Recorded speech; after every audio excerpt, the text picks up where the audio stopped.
भगवान की पूजा क्यों की जाती है, मंदिर क्यों जाया जाता है, कारण जानते हो? भगवान की पूजा केवल ईश्वर के धन्यवाद के लिए की जाती है। पूजा का मूल उद्देश्य है थैंक यू, धन्यवाद। रोज जल्दी से जागो, नहाओ, नहाकर सबसे पहले सूर्य भगवान को धन्यवाद दो, एक लोटा जल चढ़ाकर। हे सूर्य भगवान, आपका धन्यवाद कि आपने फसलों के लिए प्रकाश दिया, हमें देखने के लिए प्रकाश दिया। आप ना होते, आप नहीं थे अभी 1 घंटे पहले तो अंधकार ही अंधकार था, आप आए तो अंधकार समाप्त हुआ, अंधकार समाप्त किया सूर्य भगवान ने। हे सूर्य भगवान, हमारे जीवन में रोशनी लाई, इसके लिए आपका धन्यवाद। 1 लोटा जल धन्यवाद के तौर पर। फिर मंदिर जाओ, अपने घर में जो मंदिर है या आसपास कोई मंदिर, वहां पर राम जी बैठे होंगे, कृष्ण जी बैठे होंगे, दुर्गा मैया, हनुमान जी, नारायण बैठे होंगे, शंकर जी बैठे। जाओ, हे श्रीमन नारायण, हे श्याम सुंदर, हे रघुनंदन, हे शंकर जी, हे भोलेनाथ, आज की सुबह मुझे तो लगा कि मैं सोया तो मुझे लगा कि मैं मर ही गया। यदि मैं ना जागता तो मैं आपके द्वार कैसे आता। हे शंकर जी, हे राम जी, हे श्याम सुंदर, हे श्रीमन नारायण, मैं सवेरे जाग कर नहा कर सबसे पहले आपके पास इसलिए आया कि आपका धन्यवाद करूं कि आज का भी दिन आपने मुझे दिया है। क्योंकि एक रात ऐसी आएगी जो बस आएगी, फिर आपका सूर्योदय नहीं होगा। तो आज एक रात ऐसी आएगी, कई बार हो सकता है ये आज का सूर्योदय कुछ लोगों के जीवन का आखिरी सूर्योदय हो सकता है, नहीं हो सकता। इसलिए आज का सूर्योदय मैंने देखा, इस बात के लिए मैं दौड़ के आया गौरी गोपाल भगवान के मंदिर में। मैंने दौड़ कर प्रभु को धन्यवाद दिया, प्रभु आज का दिन भी आपने दिया है इस पापी को अच्छा काम करने के लिए, इसके लिए आपका धन्यवाद। इसके लिए भगवान को पुष्प चढ़ा दो, तुलसी के पत्ते चढ़ाओ, हाथ जोड़कर थोड़ी सी प्रार्थना कर लो, प्रभु आपका बहुत बहुत धन्यवाद। इसलिए भगवान की पूजा नहीं, तुम पूजा कम किया करो, ईश्वर का सच्चे मन से धन्यवाद दिया करो। और धन्यवाद देते देते, हे विधाता, आप कितने दयालु हैं कि हमारे जीवन में सारी खुशियां आपने दे रखी हैं। मेहनत तो बहुत लोग करते हैं प्रभु, पर आपने सारी खुशियां हमें दी हैं। और जब आप भगवान के आगे मुस्कुराओगे ना, हंसते मुस्कुराते ईश्वर का धन्यवाद करोगे और भगवान के सामने खुशी के आंसू टपकाओगे, प्रभु आपने इतना दिया, इसके लिए धन्यवाद। जो हंसता हंसता मंदिर जाता है ना, भगवान उसे सदा हंसाते हंसाते भेजते हैं। इसलिए मुस्कुराओ, इस बात की खुशी रखो कि ईश्वर ने जो दिया है वो औरों से आपको ज्यादा दिया है। क्यों? आपके पड़ोसियों के पास ज्यादा माल खजाना है धन के आपके पास, क्यों? कौन ज्यादा अच्छा? आप सबसे अच्छे। क्यों ये कहो कि वो ज्यादा अच्छा है? आपको ईश्वर ने दिया है सब कुछ। बताओ क्या है आपके पास? आप बताओ बेटा, बेटा तुम बताओ, तुम्हारे को ईश्वर ने क्या दिया है? क्या दिया बताओ? हैं? खुशी दी है? आपको क्या दिया मैया भगवान ने? भगवान ने हमें अनमोल चीज दी है। क्या? अनमोल तेरा जीवन यूं ही गवा रहा है, किस ओर तेरी मंजिल किस ओर जा रहा है। अनमोल क्या है? आपकी श्वासें, आपका जीवन, आपका होना, यही आपके लिए अनमोल है। आपकी उपस्थिति अनमोल है या नहीं? क्या आपसे ज्यादा कीमती आपके घर का कोई सामान है? बोलो, क्या आपसे अनमोल संसार में कुछ है? बोलो मेरी मां, नहीं ना। इसलिए सबसे अनमोल आप ही हैं।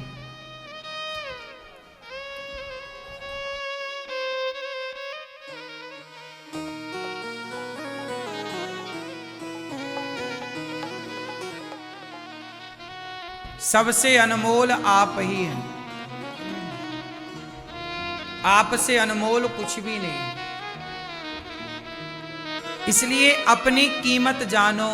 समस्याएं क्या है कि आपने दूसरों को इतना देखा कि दूसरों के देखने में आपने अपने को देखना छोड़ दिया।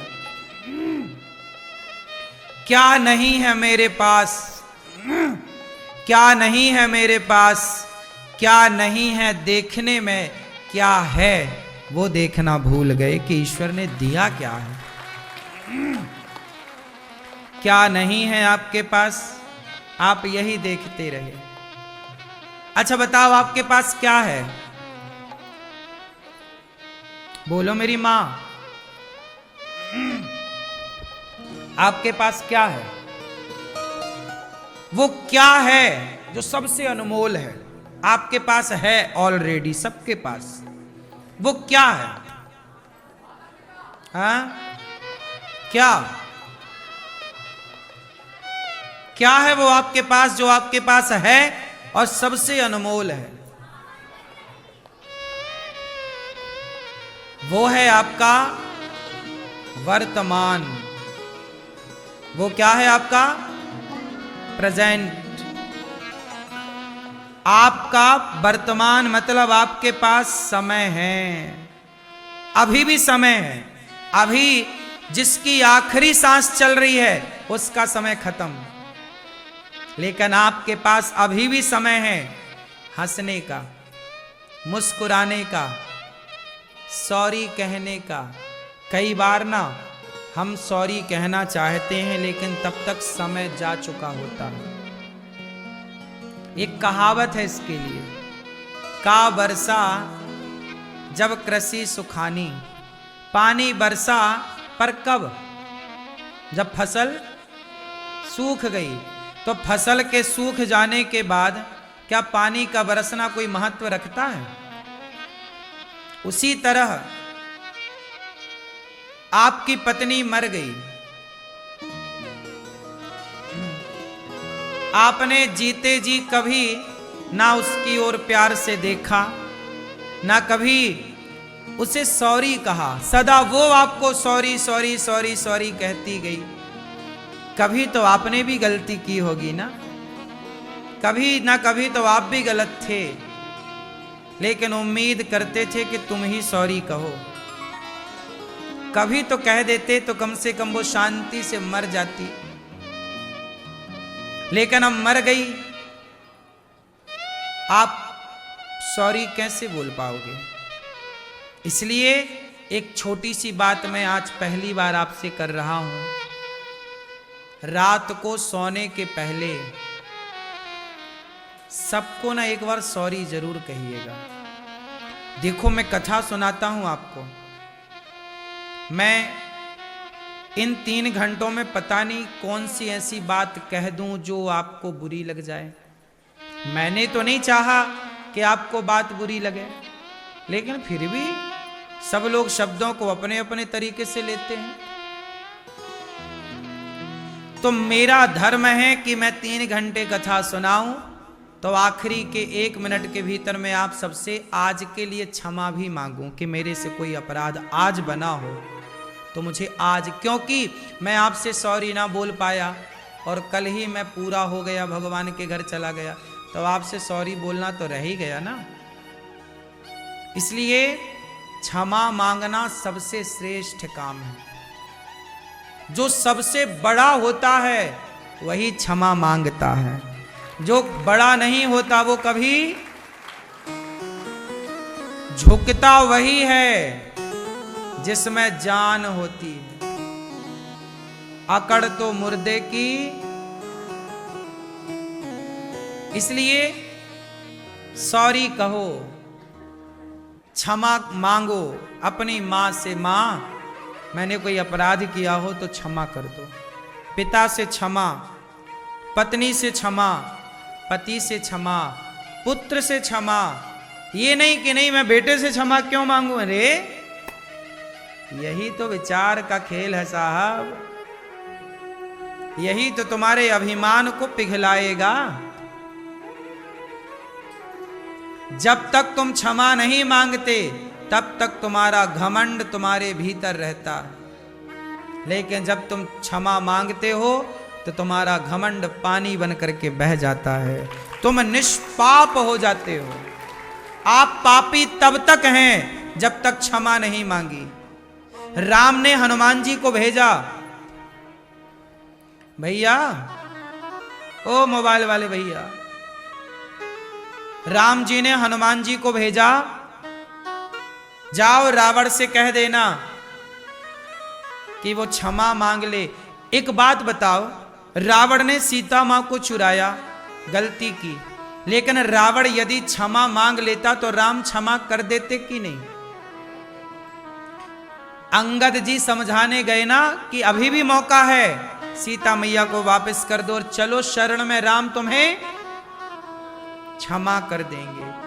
राम तो तैयार थे क्षमा करने के लिए।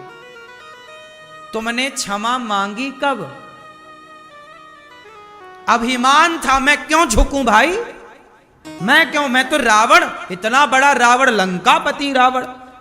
राम तो बनवासी आदमी है, वो मुझे क्या मारेगा, मैंने इंद्र को हरा दिया युद्ध में, मेरी तो सोने की लंका है। घमंड था रावण को, मुझे कोई हरा नहीं सकता। मेरा बेटा मेघनाथ बड़ा बलवान है, मेरा भाई कुंभकर्ण बड़ा बलवान है, मेरे कुर्सी के नीचे देवता रहते हैं। शनि उल्टा लटके रावण की कुर्सी के नीचे। बोलो हां, घमंड तो था साहब, लेकिन वो घमंड ने रावण का सत्यानाश कर दिया। एक बार रावण सॉरी कह देता, एक बार कान पकड़ के हे राम मुझे क्षमा कर दो, इतनी सी लाइन कह देता तो पूरा रामायण बच जाती, पूरा लंका का नाश बच जाता, एक लाइन। लेकिन आप भी कम नहीं हो, आप भी टूट जाते हो पर झुकते नहीं हो। आप भी रावण के ही पद चिन्हों पर चल रहे हो। तुम अपना लाखों का नुकसान कर लेते हो पर सॉरी नहीं बोलते हो। तुम्हारी भी तो अकड़ है, तुम्हारा भी तो घमंड है। ये इससे बड़ी कोई बेवकूफी नहीं होती।